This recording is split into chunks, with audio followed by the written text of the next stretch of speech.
Recording हमारी शुरू हो चुकी है, तो लेट्स बिगिन दी इकोनॉमिक्स। तो इकोनॉमिक्स में सबसे पहले हम इसका बेसिक देखेंगे, सारा कॉन्सेप्चुअल है, थ्योरी बेस भी है काफी कुछ, और इंटरेस्टिंग से बनाएंगे, ठीक है। तो सबसे पहले बात हम करेंगे डेफिनेशन, जिसको हिंदी में हम क्या कहते हैं, परिभाषा। परिभाषा। अब आप लोग, उम्मीद है इस बात से मेरे सहमत होंगे कि अगर मैं इसको दो में डिवाइड करूं, दो में यानी कि एक में लिख देता हूं विज्ञान जिसे हम साइंस कहते हैं, और एक में लिख देता हूँ जिसे हम आर्ट्स कहते हैं, ठीक है। अब आप कहेंगे सर कॉमर्स भी लिखिए, कॉमर्स भी लिखिए। अब मैं कॉमर्स क्यों नहीं लिख रहा हूँ? इसलिए नहीं लिख रहा हूँ क्योंकि इकोनॉमिक्स की जो परिभाषा है वो साइंटिफिक भी है और वो आर्ट वाली भी है। आई रिपीट, मैंने क्या कहा, मैंने कॉमर्स को क्यों नहीं लिया है? मैंने इसलिए नहीं लिया है क्योंकि जो इकोनॉमिक्स, ऑल्दो हम इसको कॉमर्स में पढ़ते हैं, फिर मैं कह रहा हूँ इकोनॉमिक्स को हम कॉमर्स स्ट्रीम में ज्यादा पढ़ते हैं, पर इकोनॉमिक्स की जो परिभाषा है उसका कुछ पहलू हमें वैज्ञानिक दिखाई देता है, साइंटिफिक दिखाई देता है, और कुछ पहलू हमें आर्ट से जुड़ा हुआ दिखता है, ठीक है। अब आगे क्वेश्चन है कि अगर मैं साइंस की डेफिनेशन समझूं तो बिलीव मी गाइस, साइंस को डिफाइन करना बहुत आसान है, क्योंकि साइंस में चलते हैं यूनिवर्सल लॉ। क्या चलते हैं? Universal loss. यानी कि अगर मैं ग्रेविटी की बात करूंगा, ग्रेविटी के लिए मैं बोलूंगा कि कोई भी ऑब्जेक्ट जो है ग्रेविटी के संपर्क में आएगा तो वो पृथ्वी की तरफ आएगा, पृथ्वी की तरफ आएगा, तो ये यूनिवर्सल होगा नहीं होगा? यानी कि ऑस्ट्रेलिया में भी यही सिद्धांत होगा, अमेरिका में भी यही सिद्धांत होगा, अंटार्कटिक में भी ये सिद्धांत होगा, आर्कटिक में भी ये सिद्धांत होगा। तो साइंस में परिभाषित करना थोड़ा आसान होता है। पूरी तरह से आसान नहीं बोल रहा हूँ, क्योंकि साइंस में भी अगर परिभाषित करना है तो रिसर्च तो करनी पड़ेगी ना, फिर उसको बार-बार प्रूफ करना पड़ेगा, फिर इवेंचुअली आप एक डेफिनिशन में आते हैं, और इसकी डेफिनिशन यूनिवर्सल होती है, तो इसीलिए मैं इसको थोड़ा आसान कह रहा हूँ। क्या मैं समझा पाया ये बात? Yes, sir. Yes, sir. अब समस्या क्या है आर्ट्स के साथ? अब आर्ट्स में क्या है ना, अब मैं थोड़ा इसको हटा रहा हूँ, ठीक है? अब मैं आर्ट्स को ले रहा हूँ।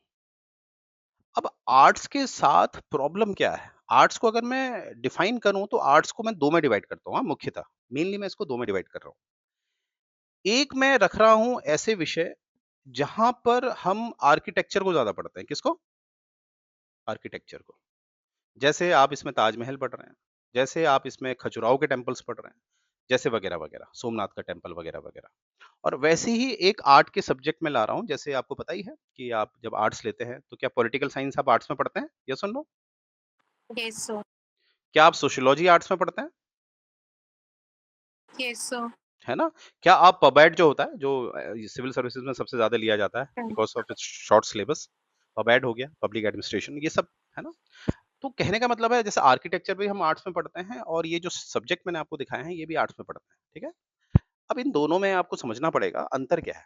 अंतर ये है कि एक दफ़े इनको परिभाषित करना आसान है, कंपैरेटिवली इनकी परिभाषा देना आसान है। क्यों?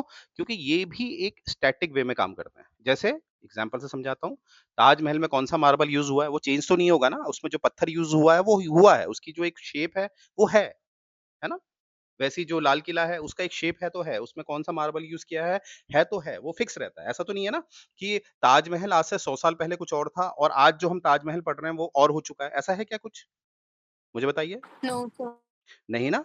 तो यानी कि ये वाला जो आर्ट्स का ये वाला पार्ट है, ये भी एक तरह का स्टैटिक है, और स्टैटिक मतलब यहाँ पर स्थिरता हमें दिखाई देती है, तो इसको परिभाषित करना आसान हो जाता है, क्योंकि ये भी कहीं न कहीं एक यूनिवर्सल लॉ दिखाता है। क्या दिखाता है? Universal law. वही बात होगी विज्ञान वाली। परंतु अब इसमें आओ, अब मुझे बताओ, 100 साल पीछे जाते हैं, आज क्या है 2025, मैं कह रहा हूँ मैं 200 साल पीछे जा रहा हूँ, ठीक है? यहाँ भी आप 200 साल पीछे जाएँगे तो ताजमहल तो वही रहेगा ना? और यहाँ भी आप 200 साल पीछे जाइए, तो 200 साल पीछे मतलब मैं कितना जाऊँगा? अगर इसमें 200 से लेस करूँगा तो कितना आएगा? 1825.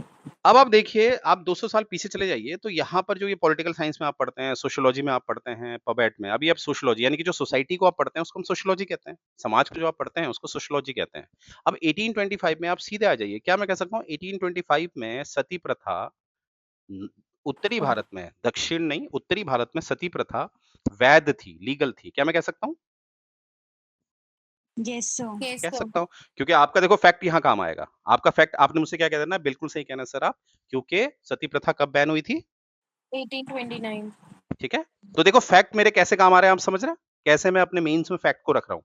और फैक्ट जो होते हैं वो तो मैंने उस दिन भी आपसे कहा था, यू डोंट नीड मी, ठीक है? आपको बुक्स की ज़रूरत है उस समय। तो मैंने क्या कहा आपसे कि आज से 200 साल पहले सती प्रथा या अगर मैं सोशियोलॉजी को उठाता हूँ, तो सती प्रथा हमें दिखती थी। पर आज क्या आप हम में से कोई सती प्रथा कर सकता है? अगर No, sir. सती प्रथा करेगा तो उसमें अटेम्प्ट टू मर्डर लग जाएगा, है ना? आईपीसी की या बीएनएस की धाराएँ लग जाएँगी उसे। तो आपको दिख रहा है कि यहाँ पर अब किसी चीज़ को परिभाषित करना, ये जो विषय है, इनको परिभाषित करना थोड़ा-सा कॉम्प्लिकेटेड, थोड़ा जटिल हो रहा है। क्यों हो रहा है? क्योंकि ये स्टैटिक नहीं है। ये कैसे कॉन्सेप्ट है? Dynamic. डायनामिक। अब देखो मैं सब चीज़ समझा के ये जो मैंने चीज़ें आपको समझाई हैं, तो इवेंचुअली मैंने क्या समझाने का प्रयास किया है, जो हमने सीखा इससे वो ये सीखा, अगर मैं किसी डेफिनिशन की बात करता हूँ, किसी परिभाषा की बात करता हूँ, तो परिभाषा ईज़ी किसी की परिभाषा ईज़ी देना और थोड़ा-सा कॉम्प्लिकेटेड यानी कि जटिल, ठीक है? जटिल, कॉम्प्लिकेटेड, जटिल कैसे होती है? ईज़ी तब होती है जब डेटा हमारे पास स्टैटिक हो, स्थिर हो। डेटा कैसा हो? स्थिर हो। पर कॉम्प्लिकेटेड तब बनता है जब डेटा हमारा स्थिर ना हो, अस्थिर हो, कैसा हो? डायनामिक हो। तो यहाँ से हमने क्या एनालाइज़ किया है कि यहाँ की परिभाषा देना थोड़ा-सा मुश्किल है, थोड़ा-सा जटिल है। क्या मैं समझा पाया यहाँ तक इतना? Yes, sir.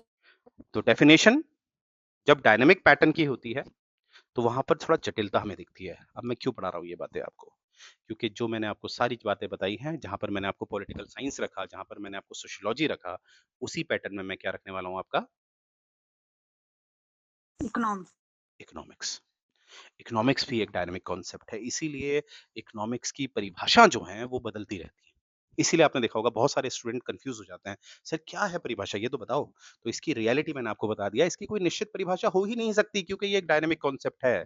ये एक डायनामिक कॉन्सेप्ट है, वो हम देखने वाले हैं अभी कैसे है, ठीक है? तो यहाँ से इवेंचुअली मैंने आपको ये समझाने का प्रयास किया है कि इकोनॉमिक्स की परिभाषा देना इतना आसान नहीं होगा। चलिए, अब नेक्स्ट चीज़ हमें देखनी है। अब जो नेक्स्ट पॉइंट हमें समझना है, अब जैसे हम कहते हैं सब्जेक्ट है, जैसे मैंने कहा मैं आपको इकोनॉमिक्स पढ़ा रहा हूँ, तो इकोनॉमिक्स क्या है? एक सब्जेक्ट, ठीक है? एक सब्जेक्ट है, विषय है। अब आप मुझे बताइए जो स्टेटमेंट मैं देने वाला हूँ, आप बताइएगा ये स्टेटमेंट सही है, गलत है? क्या मैं कह सकता हूँ, कोई भी सब्जेक्ट जो होता है, वो एक डिसिप्लिन होता है।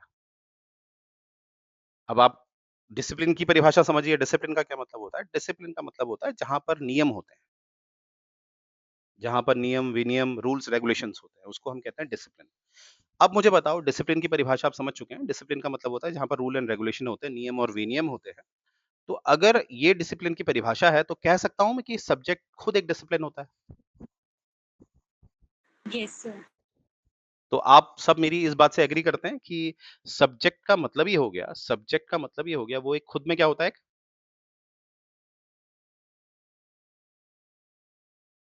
खुद में क्या होता है एक? डिसिप्लिन। Discipline. Discipline. ठीक है? चलिए और इसको ऐसे भी आप समझ सकते हैं, एक तरीका और है आपको समझने का, जो लोग इस बात से सहमत नहीं हो पा रहे हैं। आप देखिए, कभी भी कोई कार्य निकलता है, जैसे जॉब निकलती हैं, कोई भी जॉब निकलती है, जॉब का नेचर 2 तरह का होता है, एक जनरल और एक स्पेसिफिक। अब मैं स्पेसिफिक जॉब की बात करूँ, तो यहाँ पर मैं कह रहा हूँ, कोई हमें सिविल इंजीनियर की ज़रूरत है। किसकी ज़रूरत है? जिसने डैम-वैम बनाना है। तो सिविल इंजीनियर मतलब इसने कौन-सी पढ़ाई करी होगी? बीटेक करा होगा, किससे किया होगा? सिविल इंजीनियरिंग से बीटेक करा होगा, तभी तो इसको लेंगे। क्योंकि इसने ये सब्जेक्ट का मतलब ही डिसिप्लिन है और ये अगर सिविल इंजीनियर का पोस्ट है ना? तो हमें डिसिप्लिन किसका चाहिए? सिविल इंजीनियर का। इसीलिए हम उसमें क्या रखते हैं कि जिसने बीटेक करा है, किससे किया है? सिविल इंजीनियरिंग से। वो ही इसमें जॉब करेगा क्योंकि उसको उसका डिसिप्लिन पता है, उसके रूल एंड रेगुलेशन पता है। तो इवेंचुअली शायद मैं आपको ये बता पाया कि सब्जेक्ट जो होता है, उसको हम एक सिनोनिम्स की तरह क्या कह सकते हैं? डिसिप्लिन। डन? यहाँ तक क्लियर है सबको? Yes, sir. चलिए बाकी लोगों को किरण जी, बाकी लोग जो हैं, सबको सब क्लियर है ना? Yes, sir. Yes, sir. और इकोनॉमिक्स में बिल्कुल भी मिस मत करना हाँ, इकोनॉमिक्स बड़ी खतरनाक है, अगर एक भी पॉइंट मिस कर गया, वीक हो जाएगी और हर चीज़ समझ गए, इकोनॉमिक्स इतनी स्ट्रॉन्ग हो जाएगी ना आप लोगों की, आपको मज़ा आ जाएगा। चलिए, ये चीज़ भी मुझे समझ में आ गया। चलिए, अब मैंने अभी आपको एक बात बताई है कि परिभाषा जो होती है, जहाँ स्थिरता होती है, वहाँ वो ईज़ी होती है, पर जहाँ पर अस्थिरता होती है, यानी कि जहाँ पर वो डायनामिक होती है, वहाँ पर थोड़ा कॉम्प्लिकेटेड होता है। चलो भैया ये बात भी समझ में आ गया, तो एक मन में प्रश्न आएगा, तो सर इसका क्या मतलब कि जैसे इकोनॉमिक्स जो है, जो आप बता रहे हैं सर कि ये एक डायनामिक है, क्या हम इसको परिभाषित नहीं करेंगे? क्या हम इसे डेफिनिशन नहीं देंगे फिर? अगर हम इसको डेफिनिशन नहीं देंगे, तो ये डिसिप्लिन के अंदर नहीं आएगा और अगर ये डिसिप्लिन के अंदर नहीं आएगा, तो हम इसको पढ़ेंगे कैसे? क्योंकि पढ़ने के लिए हमें हमेशा क्या चाहिए? एक परिभाषा। आई रिपीट, किसी भी विषय को, किसी भी डिसिप्लिन को पढ़ने के लिए आपको हमेशा क्या चाहिए? एक परिभाषा। तो यहाँ पर इसका जो आंसर है कि जो परिभाषा है, इकोनॉमिक्स की परिभाषा दी गई है। अलग-अलग समय पर अलग-अलग लोगों ने दी है। पर वही परिभाषा आपको दिखेगा कि वो कुछ समय तक चली और उस परिभाषा के आधार पे काम किए गए और वो काम आगे चल के फेल हो गए। फिर उसी समय कोई और आया, उसने क्या करा, उसने जो पुराने ने परिभाषा दी थी, उसी में उसने मॉडिफाई या उसे रीमॉडिफाई किया, फिर एक और परिभाषा दे दी। अब मैं इसको कैसे समझाऊँगा? इसको ऐसे समझेंगे। हम उठाते हैं एडम स्मिथ को, ठीक है? किसको उठा रहे हैं? चलो एडम स्मिथ को भी छोड़ो, जैसे पिछली बार भी मैंने आप लोगों को पढ़ाया था, याद करिए। मैं उठा रहा हूँ थॉमस हॉब्स को, किसको? Thomas Hobbes. अब एक बेसिक क्वेश्चन, क्या मैं कह सकता हूँ थॉमस हॉब्स ने लिवियाथन लिखी है? Yes, sir. Yes, sir. चलिए गुड, ठीक है।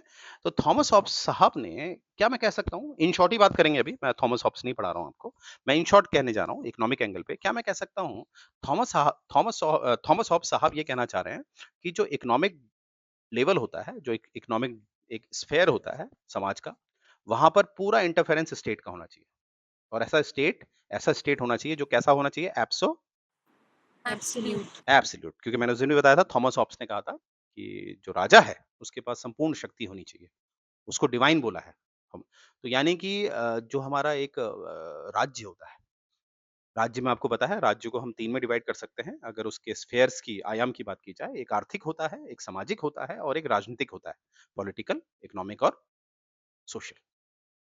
तो यहाँ पर हमें क्या दिख रहा है, थॉमस हॉब्स जैसे लोगों ने कहा है कि सारा का सारा कंट्रोल किसके पास होना चाहिए? स्टेट के पास। चलो, उस समय उसने क्यों कहा? क्योंकि अगर ये एमिनेंट है, आज भी हम इसे पढ़ रहे हैं, तो बेवकूफ तो नहीं था ना ये, आज भी हम थॉमस हॉब्स को पढ़ते हैं। बेवकूफ तो नहीं था, क्योंकि उस समय क्या था? वॉर लाइक सिचुएशन थी। वॉर लाइक सिचुएशन मतलब एक दूसरे को लोग मार रहे हैं। Guys I am really sorry, एक सेकंड होल्ड करिएगा। हाँ जी भैया। हाँ जी, हाँ। हेलो। हाँ जी, हाँ जी, हाँ जी।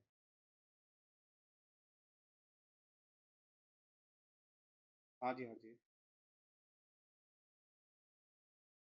कब मिल जाएगी गाड़ी? नहीं मतलब मिलेगी कब गाड़ी? एक्चुअली मुझे चंडीगढ़ निकलना है ना। मैं बता मुझे बस ये बता दीजिए, क्योंकि थोड़ा मेरे को ना, मैं किसी गेस्ट के यहाँ रुका पड़ा हूँ ना, मेरे सारे काम रुके पड़े हैं। हाँ, actually that's why I am saying ना, प्लीज हेल्प मी आउट।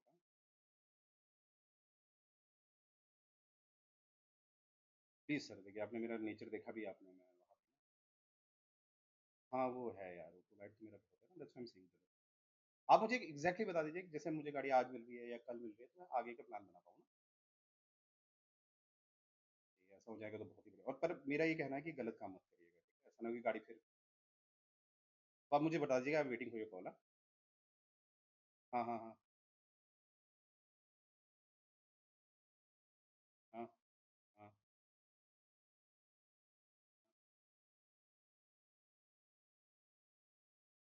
नहीं नहीं, वो इतना ट्रस्ट करना है, that's why I am saying ना, मेरी फैमिली में तो सब मारुति वाले थे, आई एम द वन जिसने कहा कि टाटा ही लूंगा ना।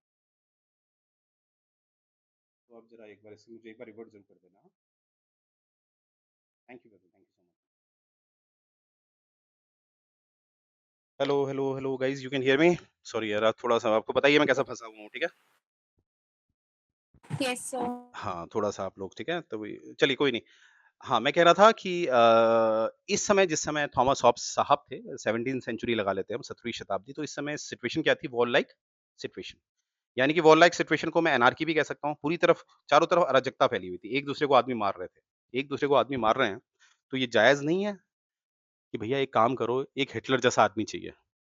जब एक दूसरे को लोग Hmm. मार रहे हैं, तो आपको महात्मा गांधी चाहिए, हिटलर चाहिए? बताइए आप लोग। Hitler. एब्सोल्यूट। Hitler. तो वहाँ पर देखो, अब आप देखो, हम सिर्फ माहौल, हम राजनीति, पॉलिटिकल नहीं पढ़ रहे हैं, हम इकोनॉमिक लेवल पे देख रहे हैं। तो ऑब्वियसली थॉमस हॉब्स ने जो ये बात कही है, जब माहौल अनार्की है, अराजकता है, तो उस समय आर्थिक जो आयाम है, इकोनॉमिक स्फेयर है, उसमें स्टेट का ही इंटरफेरेंस चाहिए, क्योंकि आदमी तो भरोसेमंद है ही नहीं, तो राज्य करेगा सारा। चलो, बिल्कुल सही बात है भाई, थॉमस हॉब्स को क्रिटिसाइज़ नहीं करना है क्योंकि उसमें माहौल ही ऐसा है। फिर इवेंचुअली आगे चल के माहौल ठीक हो गया। लोग एक-दूसरे की हेल्प करने लग गए। अब जब लोग एक-दूसरे की हेल्प करने लग गए, लोगों के बीच भाईचारा हो गया है, तो अब फिर भी स्टेट हर जगह इंटरफेयर कर रहा है, तब तो गड़बड़ हो गई, है ना? तो लोग क्या करेंगे, लोग जो वर्चुअस हैं क्योंकि शिक्षा बढ़ती जा रही है, शिक्षा बढ़ती जा रही है और लोग वर्चुअस हैं, वर्चुअस मतलब शिक्षा वर्च्यू देती है ना? एक शिक्षा आपको एक वर्च्यू, एक गुण देती है। अब क्या हो रहा है कि लोग क्या कर रहे हैं, लोग सोच रहे हैं यार हमारे पास कितना भी टैलेंट है पर क्या फ़ायदा? हर जगह तो राज्य आ रहा है, हमारा तो नाम ही नहीं आ रहा है।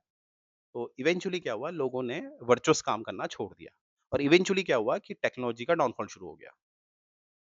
तो यहाँ से एक आदमी जन्म लेता है जिसे आप फादर ऑफ इकोनॉमिक्स कहते हैं। कौन है वो? Adam Smith.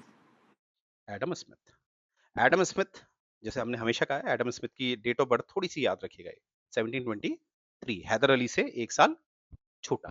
तो हैदर अली से 1 साल छोटा है, तो हैदर अली कब पैदा हुआ? 22। 1722 और ये हैदर अली की डेट एक्सपेक्टेड है यहाँ, ये मानी जाती है। तो याद रखिएगा, मैंने हमेशा आपको कहा है कि एडम स्मिथ 1 साल छोटा है किससे? हैदर अली से। चलिए, अब एडम स्मिथ ने क्या माहौल दे दिया? एडम स्मिथ ने कहा देखो ऐसा है, ये बात एग्री करता हूँ मैं कि पॉलिटिकल यानी कि राजनीतिक या सोशल सामाजिक स्तर पे राज्य का हस्तक्षेप होना चाहिए, स्टेट का इंटरफेरेंस होना चाहिए, वो भी एब्सोल्यूट होना चाहिए। आई एग्री, मैं पूरी तरह से एग्री करता हूँ। पर एक काम करिए, जो इकोनॉमिक लेवल है, आर्थिक स्तर है, वहाँ पर स्टेट का इंटरफेरेंस ना करिए। इकोनॉमिक लेवल पे क्या कर दीजिए? लिबर्टी दे दीजिए। क्या दे दीजिए? लिबर्टी। भारत के हिसाब से आर्टिकल कौन-सा बताइए? 19। 19। कौन बोल रहा है 22? आर्टिकल 19 गाइस, ठीक है? जैसे आप लोग का माइंड अगर ऐसे चल रहा है और बीच-बीच में जब मैं आपसे फैक्ट्स पूछ रहा हूँ और आप सही आंसर दे रहे हैं, तो बिलीव मी आप लोग मेंस के लिए तैयार होते जा रहे हैं, ठीक है? तो आर्टिकल 19 भारत के हिसाब से कौन-सा? आर्टिकल 19 तो लिबर्टी दीजिए।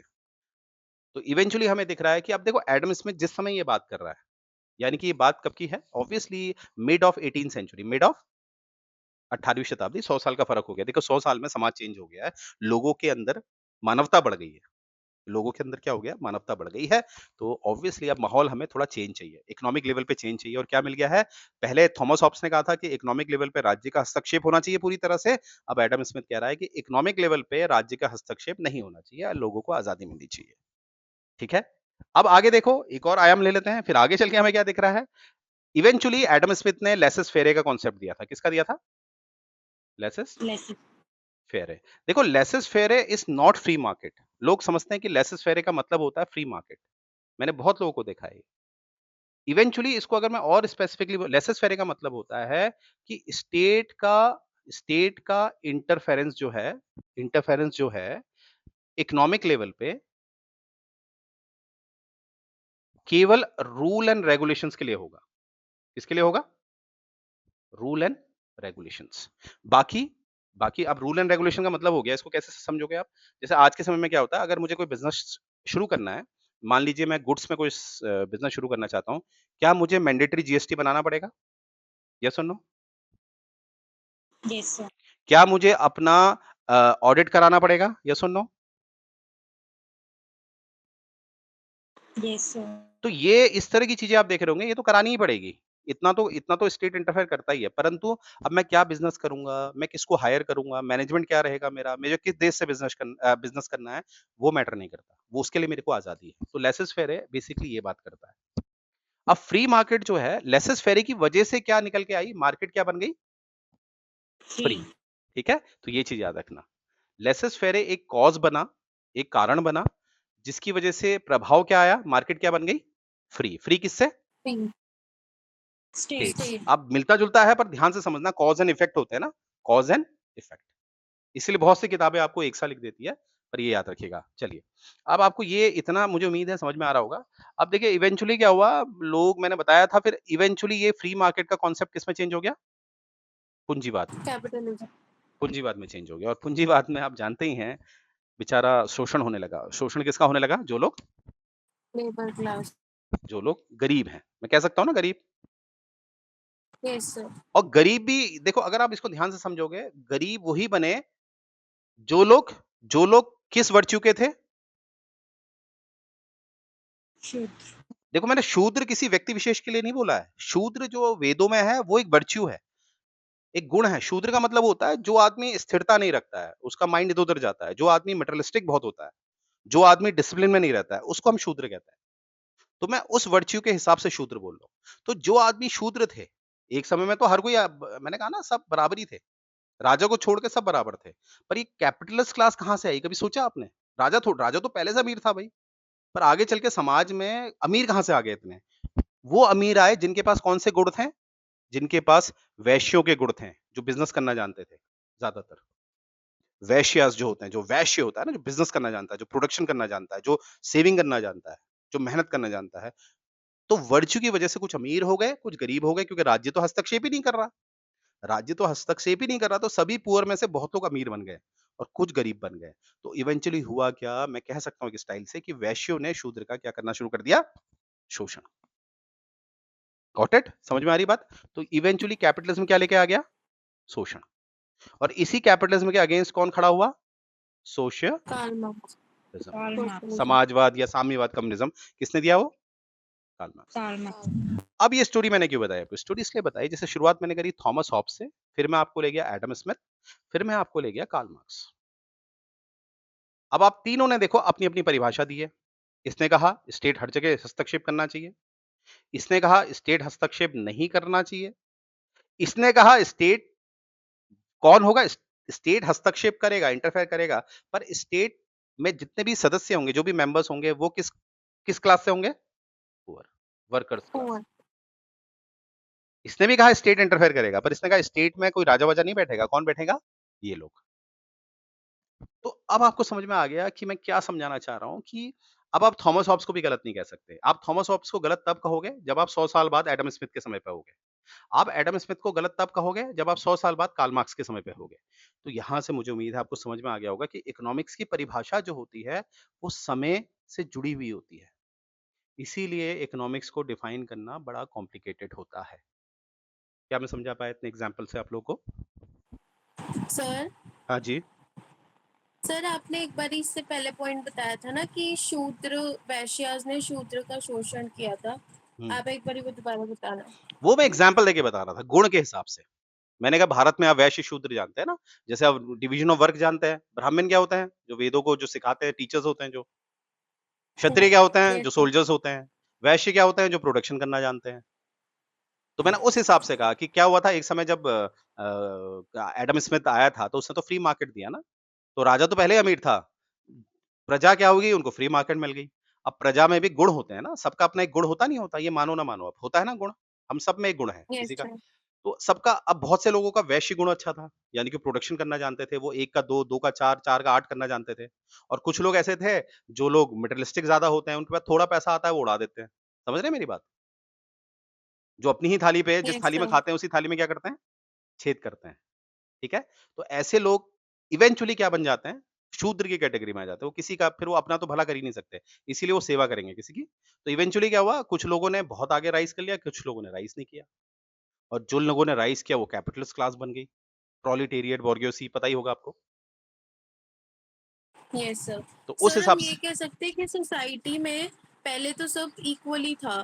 तो जब जैसे कि जैसे कैपिटलिज्म का यही जन्म हुआ कि जिस वर्च्यू की वजह से लोगों के पास मटेरियलिस्टिक चीजें आने लगी और उसकी वजह से डिफरेंस बहुत बढ़ गया सोसाइटी में।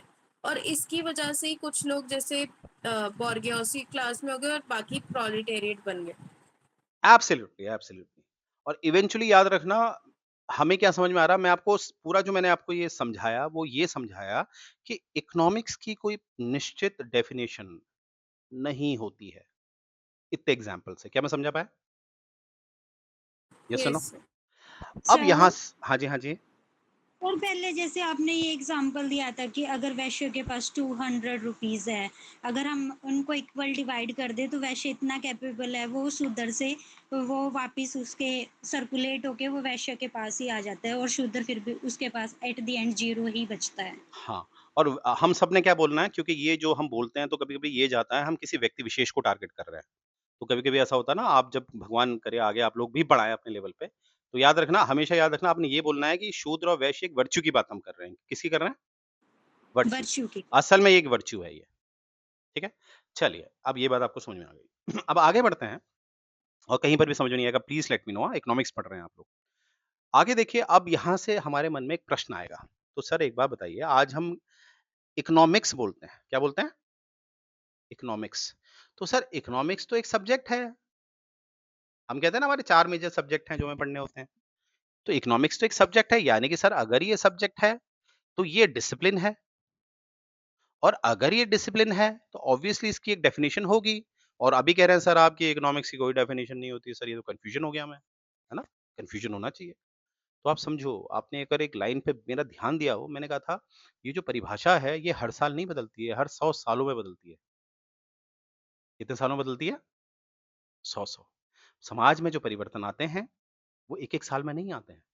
समाज में परिवर्तन के लिए हम कहते हैं कम से कम जो समाज में परिवर्तन आते हैं, अगर हम टेक्निक के हिसाब से देखें, टेक्नोलॉजी के हिसाब से देखें, तो उसमें भी 20 से 30 साल लगते हैं। तो आप मुझे बताइए, आप लोग अब देखिए सब लोग 20 तो क्रॉस कर गए हैं ना? आप मुझे बताइए, आप अपनी ज़िंदगी के 15 साल पीछे चले जाइए, ठीक है? अब आप 15 साल पीछे जाइए और आप इमेजिन करिए उस समय आपको पता होगा कि एक कैसेट मिलते थे। कैसेट याद है आप लोगों को? सीडी या सीडी होना तो बहुत बड़ी बात है। यस, यस किसी सर। के पास सीडी होती थी तो अरे वाह! वो दिखा के ले जाता था। याद करिए वीसीआर, वीसीपी सुना होगा आप लोगों ने ये चीज़ें। अब देखिए आप, यस। आज आप मुझे दिखाइए, क्या आपको ये वीसीआर, वीसीपी दिखाई दे रहा है? नहीं ना? परंतु क्या ये 1 साल में चेंज हुआ? तो इकोनॉमिक चेंजेस भी आप देखेंगे तो वो टाइम लगाते हैं, टाइम लगाते हैं। अब विचारधारा जो मैंने अभी आपको एडम स्मिथ पढ़ाया, कार्ल मार्क्स पढ़ाया, थॉमस हॉब्स पढ़ाया, तो इनमें भी आप अगर इसको एनालाइज़ करोगे तो इनमें 100-100 साल का मोटा-मोटा कितना 100-100 साल का डिफरेंस दिखेगा। तो यहाँ से मुझे ये समझ में आ गया कि एक परिभाषा को निश्चित करने के लिए मुझे कितने हैं 100 साल का समय है। लगभग कितना है? 100 साल का। और अगर मैं 2025 में हूँ, तो ये भी तो किसी 100 साल के अंदर आ रहा होगा। तो मुझे वो परिभाषा ढूँढनी है जो इससे मैच कर जाए। क्या मेरी बात समझे आप लोग मैंने क्या बोला? मैंने बोला सर एक बार दोबारा बता बिल्कुल, दो। मैंने बोला ये एक पॉइंट बना रहा हूँ देखो। अब इन सब में डिफरेंस कितना है? मोटा-मोटा कितने सालों का है? 100 100 का। सालों का। अब ये 100 सालों में मैं कह रहा हूँ 2025 यहाँ बीच में आ रहा है। कहाँ पर आ रहा है? ये बीच में आ रहा है। तो मुझे परिभाषा यहाँ पर एक्स है, यहाँ पर वाई परिभाषा है, यहाँ पर ए परिभाषा है। तो मुझे 2025 के हिसाब से कौन-सी परिभाषा पता होनी चाहिए? ए। ए। तो यानी कि परिभाषा है मेरे पास, क्योंकि ये जो परिवर्तन है, ये 100-100 साल का 100-100 सालों का हमें दिखता है लगभग। आस-पास ऊपर-नीचे हो सकता है, पर मोटा-मोटा मैंने कितने कह दिया 100-100 सालों का। अगर देखो मैं 100-100 साल भी कह रहा हूँ, क्यों कह रहा हूँ? क्योंकि जब मैंने वो डिफरेंस देख रहा हूँ मैं किसका थॉमस हॉब्स का, एडम स्मिथ का और कार्ल मार्क्स का, तो मोटा-मोटा मुझे कितना मिल रहा है? 100 सालों का। और मुझे दिख रहा है कि समाज चेंज हुआ है आर्थिक स्तर पे, इकोनॉमिक लेवल पे। तो 2025 भी तो किसी 100 साल में आ रहा है और ये जिस 100 साल में आ रहा है, मुझे डेफिनिशन एक्स की चाहिए, वाई की चाहिए या ए की चाहिए? एक ही। एब्सोल्युटली। तो इस डेफिनिशन के हिसाब से मैं हमारे इकोनॉमिक्स को परिभाषित करूंगा। मैं इस इकोनॉमिक्स को परिभाषित करूंगा। तो याद रखना मैंने क्या बोला है, कुछ क्वेश्चंस हमारे कॉन्सेप्ट से ही सॉल्व होंगे और वही आपको मेरिट में वही टॉपर बनाते हैं। अब मुझे बताइए यहां तक सबको समझ में आ गया? क्लियर है सबको? यस और नो? जी, जी सर। Yes sir. चलो, तो अब मुझे ये समझ में आ गया कि अब मुझे एक परिभाषा डेफिनेशन ढूंढनी है जो मेरे हिसाब से क्या हुआ बिल्कुल लेटेस्ट हो। मेरे हिसाब से क्या हुआ? क्या हो बिल्कुल लेटेस्ट हो। वो मुझे डेफिनेशन ढूंढनी पड़ेगी। चलिए, अब देखिए इसके हिसाब से मुझे एक डेफिनेशन मिलती है जो आज के हिसाब से, जो कहीं न कहीं अंतर्राष्ट्रीय स्तर पे यानी कि इंटरनेशनल लेवल पे एक्सेप्ट की गई है, स्वीकृत की गई है, तो उसको मैं लूँगा, ठीक है? उसको मैं लूँगा। और मैं फिर आप लोगों को एक नोट देना चाहता हूँ, एक वार्न करना चाहता हूँ कि अगर मैं बोल रहा हूँ, मैं आज के हिसाब से आपको एक डेफिनिशन दे रहा हूँ, तो इसका ये मतलब नहीं है क्योंकि ये बड़ा फ्लक्चुएटिंग सब्जेक्ट है, फ्लक्चुएटिंग है, तो मैं डेफिनिशन जो दे रहा हूँ, उसको आप 100% सटीक नहीं मान सकते। ये बात आपने हमेशा माइंड में रखनी है कि इकोनॉमिक्स की डेफिनिशन कभी भी 100% सटीक नहीं होती है, ठीक है? तो आज के हिसाब से हम देखेंगे जो इंटरनेशनल लेवल पे एक्सेप्ट की जाती है, उसको आप 2 में डिवाइड करेंगे, ठीक है? कितने में डिवाइड करेंगे? 2 में। डोंट वरी ये सारा आपके नोट्स में है।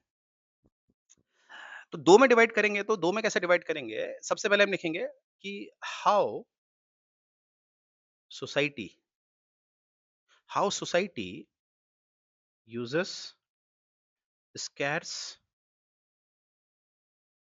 रिसोर्सेस।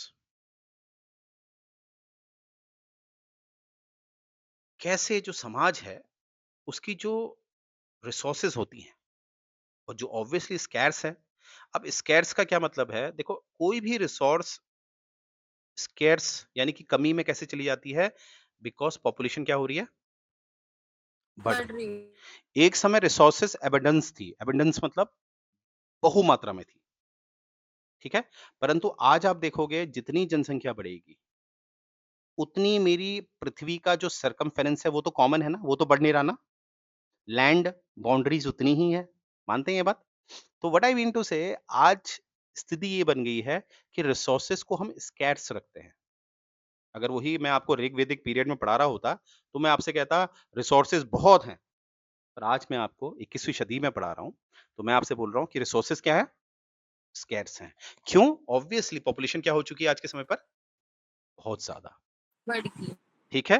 तो अब जब ये प्रॉब्लम है, जब रिसोर्सेज़ हमारी स्केर्स हैं, हो गई हैं, कम हो चुकी हैं कंपैरेटिवली डिमांड के, क्योंकि पॉपुलेशन बढ़ रही है, तो पॉपुलेशन बढ़ेगी तो क्या बढ़ेगा? डिमांड। डिमांड। तो इसीलिए डिमांड बढ़ने की वजह से रिसोर्सेज़ को हम हमेशा क्या लिखते हैं? स्कैर्स, कमी लिखते हैं। तो यहाँ पर सबसे बड़ा प्रश्न निकल के आता है, जो हम परिभाषित करते हैं इसको, कि समाज, सोसाइटी कैसे उसके पास जो एक लिमिटेड रिसोर्सेज़ हैं, उसको कैसे बेस्ट यूज़ करे? अब इसको एक समझाने के लिए एक सिंपल सा एग्जांपल मैं आपको दिखाता हूँ। भारत को ले लेते हैं। देखिए यही आपकी मेंस राइटिंग आपने कोई भी चीज़ लेनी है, इंटरनेशनल है ना एक्सेप्टेबल डेफिनिशन हम ले रहे हैं, पर आपने कोशिश करनी है अपने भारत से उसे जोड़ देना है अंत में। कैसे जोड़ेंगे आप? सिंपल सी बात है। देखो आपने सुना होगा पीडीएस का नाम सुना है? इकोनॉमिक्स में यूज़ होता है term PDS. Public distribution yes sir, system. Public distribution. Absolutely public. देखो ये आपके फैक्ट्स हैं सारे, ठीक है? ये आप लोगों ने कितनी योजनाएँ पढ़ी हैं, क्या है, ये सब यहाँ काउंट हो रहा है। तो पब्लिक डिस्ट्रीब्यूशन सिस्टम। अब जैसे आप लोग क्या करिए ना, जिसमें से जो लोग पढ़ते हैं, जिनको पीडीएस नहीं पता, आप साइड में लिख लिया करो नोट में कि मुझे पीडीएस नहीं पता है, तो आपने साइड में लिख लिया, पीडीएस में मैंने रिसर्च करनी है। तो इस तरह का एटीट्यूड मुझे चाहिए आपसे, ठीक है? तो पीडीएस जो है, तो पब्लिक डिस्ट्रीब्यूशन सिस्टम को अगर मैं थोड़ा मोटे-मोटे तौर पे आपको बताऊँ, तो क्या मैं कह सकता हूँ, पीडीएस सिस्टम की वजह से ही आपको 2 तरह के कार्ड दिखाई देते हैं। BPL. Yes sir, BPL. BPL और एपीएल। अब देखो आपको एक इससे बड़ी अच्छी चीज़ पता चलेगी क्योंकि वो लॉजिक बनता है। अभी देखिए अब यहाँ पर बीपीएल, एपीएल से मुझे ये समझ में आ रहा है कि भैया बीपीएल परिवार जो है उनको अनाज फ्री में मतलब बहुत ना के बराबर पैसे लिए जाते हैं, है ना? ₹2 किलो, ₹3 किलो इस तरह से दिया जाता है। और जो एपीएल है वो आपके मार्केट प्राइस में काम करता है। ठीक है? मार्केट प्राइस हम अभी आप आगे देखेंगे डिमांड एंड सप्लाई में जो चलता है। जैसे चीनी अगर ₹60 किलो चल रही है मार्केट के हिसाब से, तो एपीएल वालों को कितना देना पड़ेगा? ₹60 पर केजी। ये भाव कौन तैयार करता है? मार्केट। कौन तैयार करता है? मार्केट। मार्केट। पर बीपीएल में आप देखते होंगे इंटरफेयर कौन करता है? स्टेट। जो भी ऐसा थोड़ी ना कि जो प्रोड्यूस कर रहा है, जो प्रोडक्शन कर रहा है उसको कम पैसा दिया जाता है। नहीं भाई, किसान को कम पैसा देंगे, किसान तो उगाना ही छोड़ देगा। तो ये जो बीच का जो गैप है, जो सब्सिडाइज़ किया जाता है, ये सारी ज़िम्मेदारी किसकी होती है? स्टेट की। स्टेट। स्टेट स्टेट की। की। अब देखो, अब आपके मन में प्रश्न आ सकता है, अगर आप ध्यान से सोचेंगे, आप सोचेंगे सर चलिए ठीक है हम समझ गए एपीएल, बीपीएल समझ गए ये बात, पर सर बात तो वही है कि रिसोर्सेज़ तो लिमिटेड है। रिसोर्सेज़ तो लिमिटेड हैं तो ये डिस्ट्रीब्यूशन एपीएल, बीपीएल करके फ़ायदा क्या हुआ? फ़ायदा क्या हुआ इससे? तो डिमांड तो बढ़ ही रही है ना। आप समझ रहे हैं ना? पैसा ऊपर-नीचे से कुछ नहीं हो रहा है। चलो सरकार बीच में पैसा दे दे रही है और सरकार अगर बीच में पैसा दे रही है तो आदमी तो और डिमांड करेगा। गरीब आदमी के घर भी चीनी जा रही है, चावल जा रहा है, सब जा रहा है। तो सर रिसोर्सेज़ तो लिमिटेड है। तो आप ध्यान से समझो। इस मेथड के द्वारा क्या होता है, यहाँ एपीएल में देखो आप एपीएल में ज़्यादातर पैसा अच्छा लिया जाता है, अच्छे लेवल का लिया जाता है। और ये जो पैसा हमें मिलता है, जो कहीं न कहीं एक एक्सेस अमाउंट में हमें दिखता है, उससे आप इम्पोर्ट भी करा लगते हैं। जब पैसा आपके पास ज़्यादा आएगा तो आप क्या करा सकते हैं? रिसोर्सेज़ को इम्पोर्ट। अब आप कहोगे सर हम तो पूरे पृथ्वी की बात कर रहे थे। देखो अभी जब हम इकोनॉमिक्स को पढ़ते हैं, तो इकोनॉमिक्स को पढ़ने का हमारे पास जो तरीका होता है, जो मैं बताने जा रहा हूँ इसको मिटा सकता हूँ ना? मिटा सकता हूँ? Yes sir. अब देखो इकोनॉमिक्स क्या होती है? अगर आप ध्यान से देखेंगे, हम जो इकोनॉमिक्स पढ़ते हैं, असल में वो होती है इकोनॉमी प्लस रीजन। आप समझिए रीजन, यानी कि रीजन में मैं लिख रहा हूँ इंडियन और इकोनॉमी में इकोनॉमी। तो मेरे लिए जो इकोनॉमिक सब्जेक्ट है वो कैसा है? Indian economy. तो मैं अगर इकोनॉमिक्स की बात कर रहा हूं तो मैं टारगेट किसको कर रहा हूं? इंडियन इकोनॉमी को। और इंडियन इकोनॉमी के हिसाब से मैंने आपको बोला कि अगर मेरे पास एक्सेस पैसा है तो मेरा जो देश है, मेरी जो कंट्री है उसका रीजन निश्चित है ना, एक फिक्स एरिया है। तो यहां पर उतना प्रोडक्शन नहीं हो पा रहा, तो मुझे और प्रोडक्शन चाहिए और आटा चावल चाहिए, तो मैं उसे क्या कर सकता हूँ? बाहर से इंपोर्ट।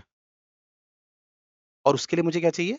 पैसा। इसीलिए आप देखना जो एपीएल होता है, उसको चलाया जाता है मार्केट प्राइस में। कौन से प्राइस में चलाया जाता है? मार्केट प्राइस प्लस इसमें गवर्नमेंट क्या लेती है? टैक्स। अपने लेवल का। गुड्स में कौन सा टैक्स लगेगा? इनडायरेक्ट लगेगा, नहीं लगेगा? तो गवर्नमेंट जो टैक्स रेट निकालती है, वो सब सोच समझ के निकालती है कि भैया हम बाहर से भी तो पैसा लेंगे। हमारे वहाँ इतने गरीब हैं जिनका बीपीएल कार्ड बना हुआ है, तो हमें एक्सेस पैसा चाहिए। ठीक है? जब मैं आपको आगे फूड सिक्योरिटी पढ़ाऊँगा, वो हम आगे पढ़ेंगे। इवेंचुअली सबसे पहले ये भी याद रखना, देखो इकोनॉमिक्स एक विषय है, इकोनॉमिक्स क्या है? एक सब्जेक्ट है। और अगर आप ध्यान से देखें, कोई आपसे पूछेगा इकोनॉमिक्स और इकोनॉमी को कैसे आप लिंक कर सकते हैं? तो इकोनॉमिक्स कैसे समझ रहे हैं आप? इकोनॉमी एक पर्टिकुलर रीजन की क्या कहलाती है? इकोनॉमिक्स। इसको हम आगे भी पढ़ने वाले हैं, डोंट वरी। फिलहाल इतना याद रखेंगे, इकोनॉमी एक पर्टिकुलर रीजन की जब आप पढ़ने लगते हैं, आई रिपीट, इकोनॉमी जब आप एक पर्टिकुलर रीजन की पढ़ने लगते हैं, तो वो किसमें आ जाती है? इकोनॉमिक्स। इसीलिए रमेश सिंह की जो बुक का कवर है, उसमें क्या लिखा है बाहर से? Indian economy. इकोनॉमी। तो हेंस प्रूव्ड कि इकोनॉमिक्स जो एक विषय है, जो एक डिसिप्लिन है, जिसमें हमने देखा कि इकोनॉमिक्स और इकोनॉमी का क्या संबंध है? इकोनॉमी जब एक रीजन की पढ़ी जाती है, तो किस में कन्वर्ट हो जाती है? इकोनॉमिक्स। ठीक है? चलिए, अब जो भी पढ़ा है एक बार हम उसको रिवाइज कर लेते हैं, क्योंकि मैं नहीं चाहता कंफ्यूजन हो। सबसे पहले मैंने आपको समझाने का प्रयास किया था डेफिनेशन। तो हमने डेफिनेशन को दो में डिवाइड किया था, स्टैटिक और डायनेमिक। और हमने ये देखा कि डायनेमिक को हमने ज्यादा तवज्जो दिया है, क्योंकि हमारा जो विषय हम पढ़ रहे हैं वो कहां पर आ रहा है? डायनेमिक में। किसमें आ रहा है? डायनेमिक। डायनेमिक में। ठीक है? अब आपको देखो यहीं से समझ में आ गया जो मैंने अभी आपको पढ़ाया था, कि इकोनॉमिक्स को अगर आप देखोगे, इकोनॉमिक्स की यानी कि ये एक सब्जेक्ट है। क्या है ये? इकोनॉमिक्स क्या होता है? एक सब्जेक्ट होता है। और अगर ये सब्जेक्ट है, तो ऑब्वियसली इसकी एक डिसिप्लिन होगा, यानी कि इसकी एक परिभाषा होगी। पर परिभाषा में भी मैंने आपको क्या पढ़ाया कि इसकी एक अलग-अलग परिभाषा है, और इसकी परिभाषा किस पे निश्चित करती है? Time and space. Time and space. Time मतलब एक समय हो गया, स्पेस मतलब वो जगह हो गई। जैसे हमने पढ़ा थॉमस हॉब्स, फिर हमने पढ़ा एडम स्मिथ, फिर हमने पढ़ा कार्ल मार्क्स। तो आपने देखा होगा सबने इकोनॉमिक्स की परिभाषा दी है, पर सबकी अलग-अलग परिभाषा नहीं है। किसी ने कहा राज्य हस्तक्षेप नहीं करेगा, किसी ने कहा राज्य हस्तक्षेप करेगा। आप समझ रहे हैं? किसी ने कहा राज्य आएगा पर वो लोगों का ही होगा। तो इस तरह से हमने देखा जो इकोनॉमिक्स की परिभाषा है, वो टाइम और स्पेस पे डिपेंडेंट है। तो वहां से मैंने आपसे कहा था कि फिर सर हमारे मन में ये प्रश्न आएगा कि सर इसकी तो परिभाषा कोई हो ही नहीं सकती, क्योंकि इसकी परिभाषा क्या सही है क्या गलत है वो कहना तो बड़ा मुश्किल है, क्योंकि ये समय समय पर निर्भर कर रहा है, और समय जो है वो तो हमेशा परिवर्तनशील है, हमेशा चेंजेबल है। तो अगर समय हमेशा चेंजेबल है, तो ऑब्वियसली इसकी परिभाषा भी हमेशा क्या होगी? चेंजेबल होगी। तो मैंने आपको वहां पर ये आंसर दिया था कि जो चेंज है ये कितने कितने सालों का हमें दिखता है?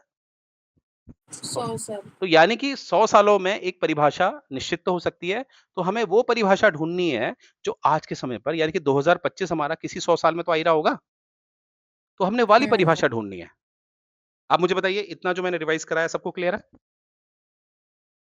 सर हम मतलब ये कह सकते हैं कि इकोनॉमिक्स एक बहुत बड़ा कंसेप्ट है, उसके अंदर इकोनॉमी आता है।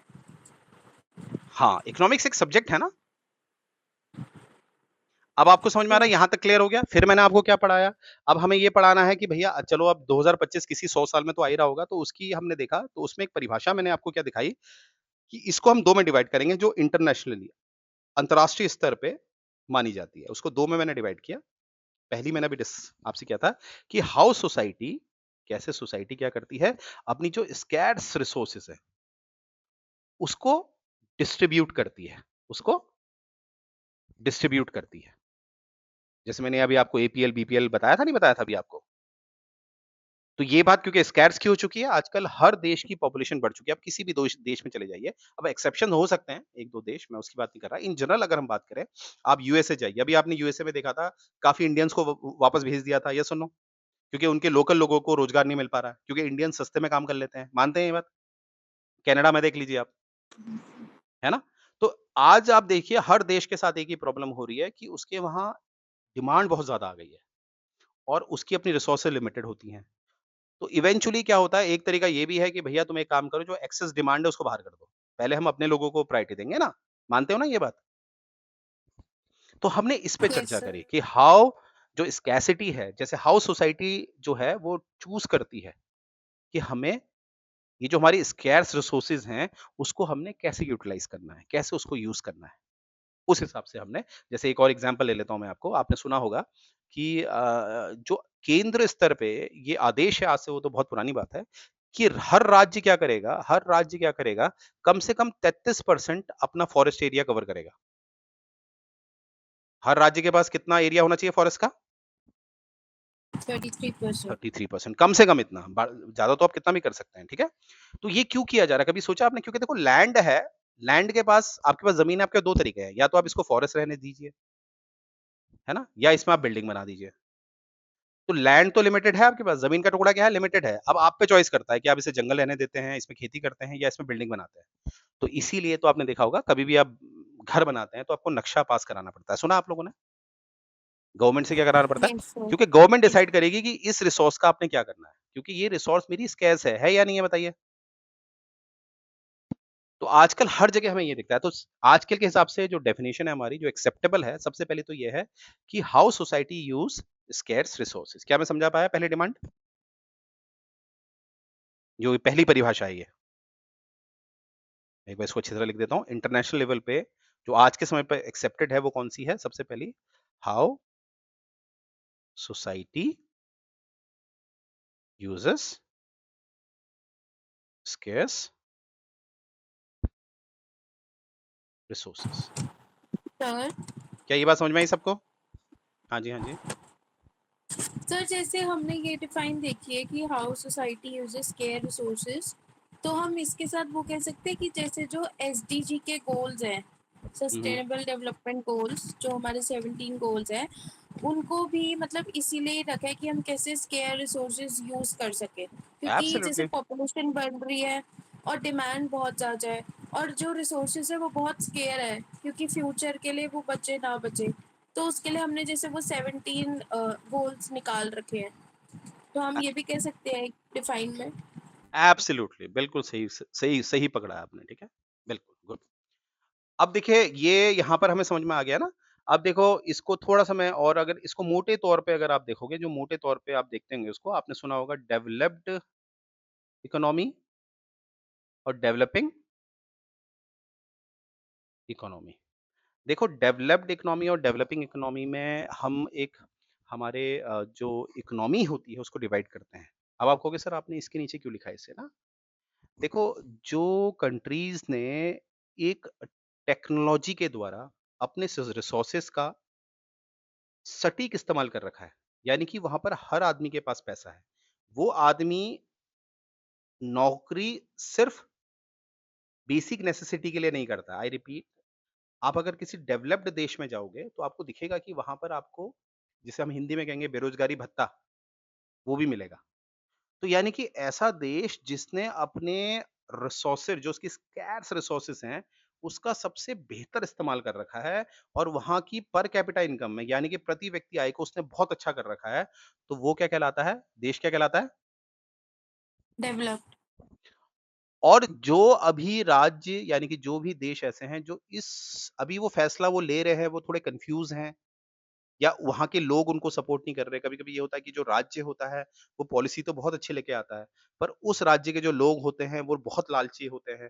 तो ऐसे देश में अभी हर आदमी के पास पैसा नहीं है, क्योंकि ऐसे देश में बहुत सारे जो व्यक्ति हैं, वो करप्ट होते हैं। तो ऐसा देश हर व्यक्ति को खाना नहीं दे पाता है। तो ऐसा देश क्या कहलाता है? डेवलपिंग। ठीक है? तो आप ध्यान से देखो, अगर आप देखोगे इन डेवलप्ड और डेवलपिंग देश को, अगर आप प्यार से समझोगे, डेप्थ में जाके समझोगे, तो स्कार्स रिसोर्सेज का जिसने सटीक इस्तेमाल कर लिया, जिसने सही से इस्तेमाल कर दिया, तो वो देश किसकी तरफ चला गया? डेवलप। और जहाँ पर अब देखो मैं फिर कह रहा हूँ, हम स्टेट को ही ज़िम्मेदार नहीं ठहरा सकते। जैसे राजीव गांधी जी ने कहा था ना, सरकार तो ₹1 भेजती है, पर जनता के पास 15 पैसा ही जाता है। सुना है ना आपने ये बात? 85 पैसा करप्शन में गायब हो जा रहा है। जो जो ऐसा देश जो अभी-अभी आज़ाद हुआ है, क्योंकि ऐसा होता है ना, जब आज़ादी आपको मिलती है तो आप थोड़ा-सा, जैसे होता है गरीब आदमी के पास एकदम पैसा आ जाए, तो वो सेविंग नहीं करेगा, वो गाड़ियाँ ले लेगा बड़ी-बड़ी। मानते हैं ना ये बात? तो वही चीज़ होती है कि डेवलपिंग ये स्टेट ऐसे होते हैं ज़्यादातर जो अभी नए-नए आज़ाद हुए हैं यहाँ के लोग अभी बहुत करप्ट हैं, बहुत लालची हैं, तो इवेंचुअली ये देश क्या हो रहा है, अभी हर किसी के पास उतना पैसा नहीं है, इवन रोटी-कपड़ा मँगाने के लिए भी पैसा नहीं है। बेसिक नेसेसिटी क्या भारत में बेरोज़गारी भत्ता मिलता है? नहीं। वो एक वो पेंशनर स्कीम भी मिलती है, तो आपको पता ही है 1500 3000 रुपए मिलते हैं। तो व्हाट आई मीन टू से कि ऐसा देश डेवलपिंग है, तो हम इसको कैसे जोड़ सकते हैं? स्carce रिसोर्सेज़ से।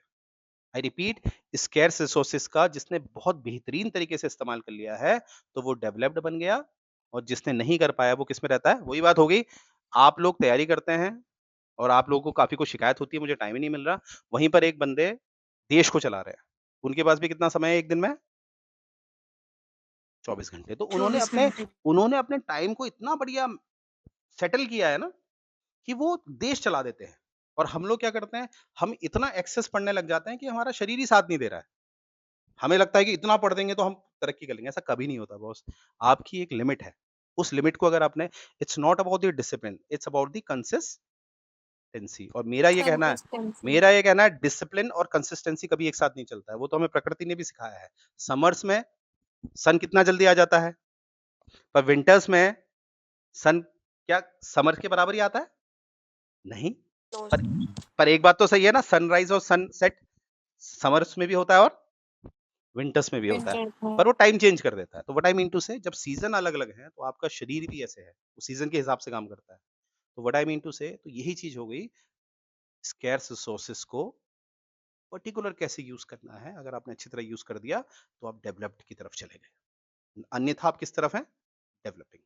अब आपसे कभी कोई क्वेश्चन पूछेगा कि ज़्यादातर डेवलपिंग डेवलप्ड की ही तरफ जा रहे हैं। अगर देश भारत एक डेवलपिंग देश है, तो ऑब्वियसली वो डेवलप्ड की तरफ जा रहा है। ऑब्वियसली ये कहने वाली बात ही नहीं है। पर क्या कोई डेवलप्ड देश डेवलपिंग की तरफ आ सकता है? तो आपके पास सिंपल सा आंसर है, यस, करप्शन। सबसे बड़ा जो एक फैक्टर है जो एक डेवलप्ड देश को डेवलपिंग की तरफ ले जा सकता है, तो वो क्या है सबसे बड़ा फैक्टर? करप्शन। करप्शन। क्योंकि करप्शन क्या करेगा ना, आप सोचो कोई लैंड है, वो खेती के लिए है, पर वहाँ पर डीएम साहब ने पैसा-वैसा खा लिया, है ना? एसडीएम साहब ने पैसा खा लिया। एसडीएम साहब को 2-3 करोड़ रुपए दे दिए और उन्होंने कहा चलो हाँ पास करो। उन्होंने साइन कर दिया, तुम यहाँ पर फ्लैट बना लो। जोशीमठ का नाम सुना है उत्तराखंड आपने? वहाँ कभी देखिएगा, वहाँ ज़मीन धँसने लग गई है अब। इतना वहाँ कंस्ट्रक्शन हो गया है। यस सर, न्यूज़ में था वो पिछले साल। हाँ, अब आप बताइए वो बिल्डिंगें जब बन रही थी, क्या वहाँ न अब नहीं पता चल रहा कि वहाँ तो पास ही नहीं था? तो आप समझ रहे हैं? तो कोई भी डेवलप्ड देश डेवलपिंग में आ सकता है, तो सबसे बड़ा फैक्टर, और भी फैक्टर्स हैं, पर याद रखना सबसे बड़ा फैक्टर क्या है? करप्शन। इसीलिए हमेशा, करप्शन। इसीलिए भारत में, अब मैं फिर इसको जोड़ रहा हूँ थोड़ा उससे पॉलिटिकल से, आपने सुना है लोकपाल लोकायुक्त?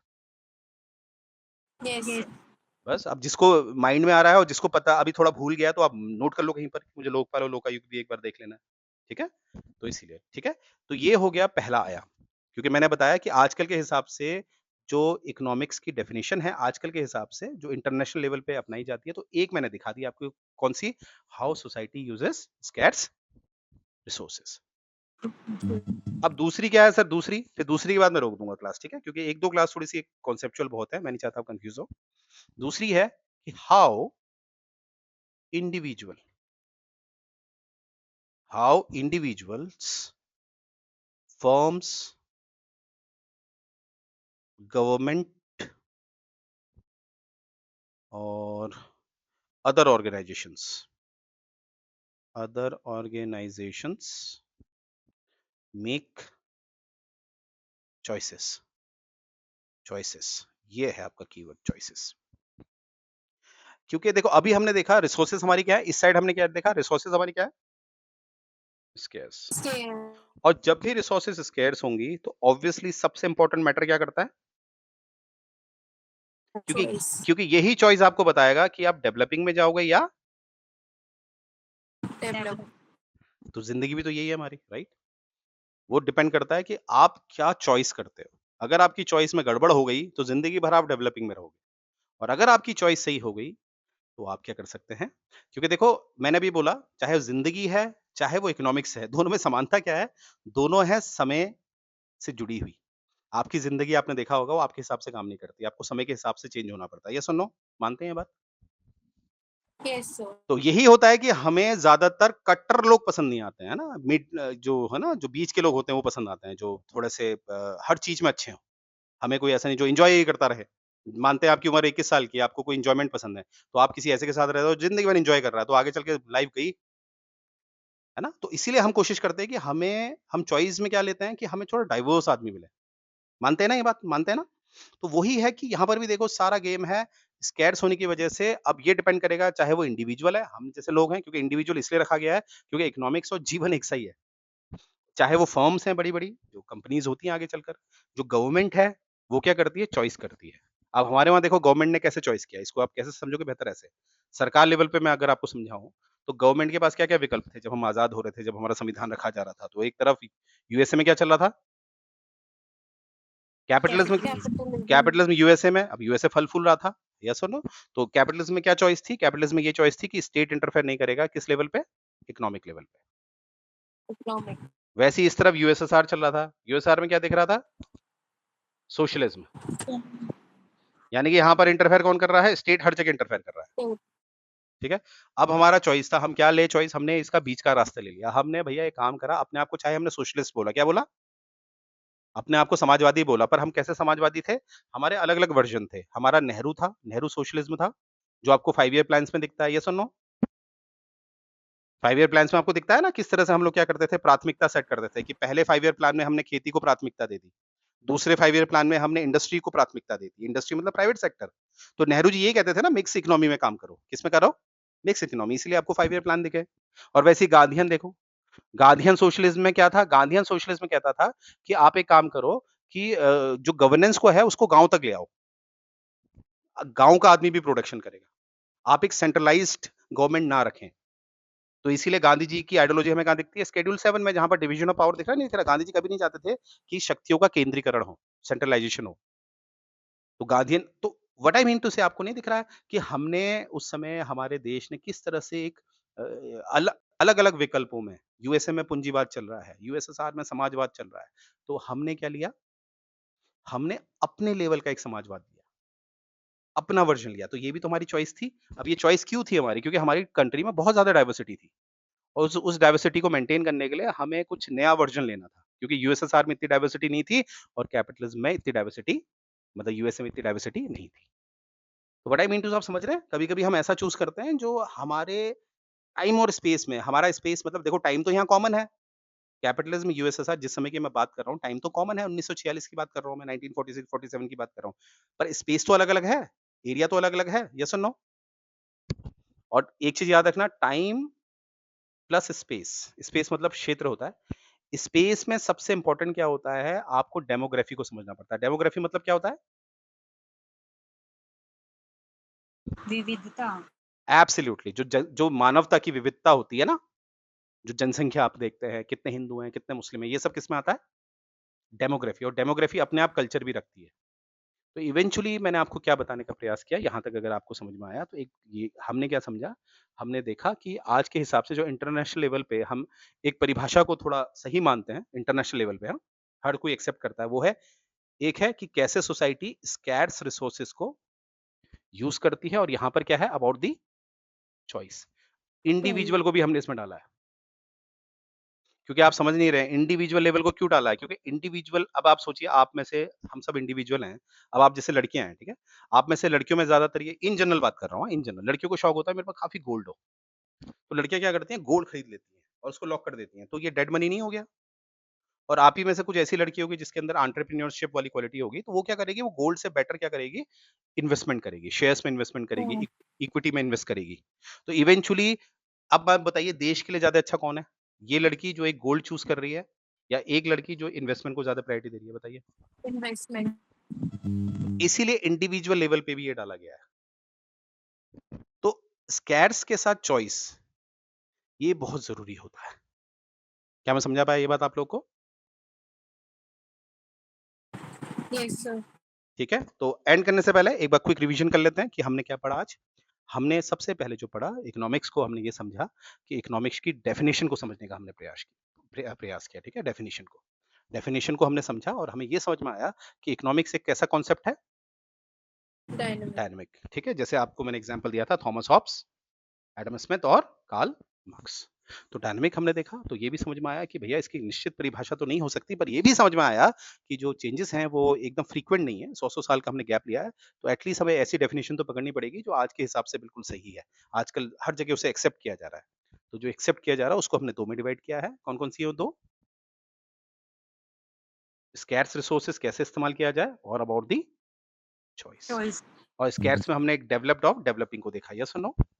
क्योंकि कहीं न कहीं चॉइस से भी आप डेवलप और डेवलपिंग में जाते हैं, ठीक है? तो ये चीज़ हमने आज चर्चा करी, ठीक है? तो ये बेसिक इंट्रो इसका थोड़ा लंबा है और थोड़ा टेक्निकल बहुत है ये कॉन्सेप्चुअली, तो इसको मोस्ट प्रोबब्ली मैं 2 या 3 लेक्चर में, आज का 1 लेक्चर हो गया, कल परसों 2-3 लेक्चर में इसको हम फिनिश कर देंगे। क्या मैं समझा पाया?